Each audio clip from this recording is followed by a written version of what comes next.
हिमाचल की संस्कृति में जो जिस पार्टी से चुनकर आता था उसमें विरोधाभास रहता ही है, लेकिन जब वो चुनकर आए तो उन्होंने अपना वोट को बदला है, अपने ईमान को बेचा है। इससे आगे मैं क्या कहूँ, लेकिन मैं इतना कहना चाहता हूँ कि हिमाचल की जनता इस प्रकार की संस्कृति की आदी नहीं है।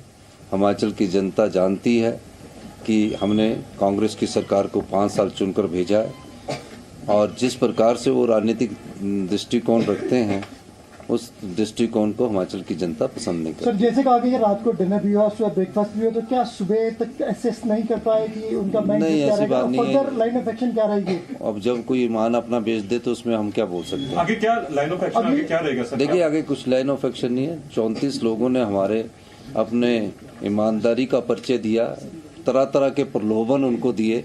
ऐसा नहीं है कि एक ही व्यक्ति को प्रलोभन मिला है। उन 34 आदमी में तरह तरह के प्रलोभन दिए जिसकी कल्पना हिमाचल के नेता नहीं कर सकते।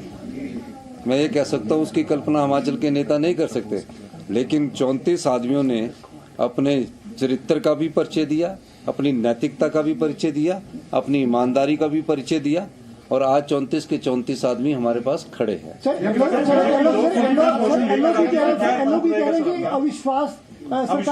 देखिए, पहले आप मेरी बात सुनिए। जब 34 आदमी हमारे पास खड़े हैं, अब जिस प्रकार का दृष्टिकोण रखना चाहते हैं, अभी तो सेशन चल रहा है ना, तो जब सेशन चलेगा तो उस समय देखेंगे। क्योंकि राज्यसभा में एक बात याद रखना, राज्यसभा की जो बात है, जो गे है उसमें से कई लोग, उनके परिवार के लोग उनसे पूछ रहे कि आपने ऐसा क्यों किया। जब उनके घर वाले पूछ रहे तो उसमें सोच सकता कई लोग अभी घर वापसी की तरफ भी सोचे। एक बात की इसमें जोड़ना मैं भूल गया, इन 9 में से कई ऐसे हैं, नाम नहीं लेना चाहता हूँ, जिन्होंने मेरे नामांकन पत्र में सिग्नेचर किया है और मुझे प्रस्तावित किया है। आप ईमान की किसकी बात करते हैं? आप प्रश्न हमसे पूछते हैं। सर, मुख्यमंत्री सर एलओपी ने कहा है कि सरकार आपके सवाल का एक जवाब हो गया। अब और कोई पूछना चाहे? भाजपा के विधायक लगातार ये दावा अब कर रहे हैं कि 9 के अलावा भी और विधायक है जो उनके संपर्क में है और बार बार नेता प्रतिपक्ष ये कह रहे हैं कि सरकार अपना विश्वास खो चुकी है। अभी तो विश्वास तो खोया नहीं है। वो तो 34 तो हमको भी पड़े है, 34 उनको भी पड़े हैं।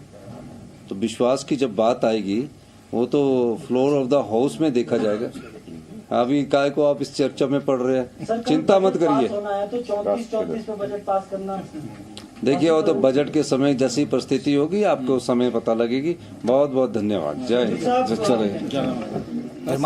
हिमाचल के मुख्यमंत्री कह रहे हैं कि हो सकता है कि 9 जो लोग जिन्होंने पाला बदला है वो एक बार फिर हमारे साथ आ जाएं। लेकिन मैं आपको बता दूं, ये 9 के 9 विधायक इस वक्त जो है हरियाणा पहुंच चुके हैं। खुद सुक्खू जी ने आरोप लगाया था कि उनके विधायकों को बीजेपी की हरियाणा की पुलिस और साथ ही साथ सेंट्रल पैरामिलिट्री फोर्सेस की गाड़ियों में बिठाकर ले गई है। यह आरोप खुद सुक्खू जी ने लगाया था। वो खुद मान रहे हैं कि 9 विधायक जो है वो इस वक्त जो है वो उनके साथ नहीं है। 6 जिसमें से बीजेपी के हैं और 3 जिसमें से निर्दलीय हैं। और यहाँ पर एक सबसे महत्वपूर्ण बात है कि अभी बजट प्रस्ताव पर बहस हो रही है। बजट प्रस्ताव पर बहस हो रही है और बजट प्रस्ताव में जो है कट मोशन बीजेपी मूव कर चुकी है।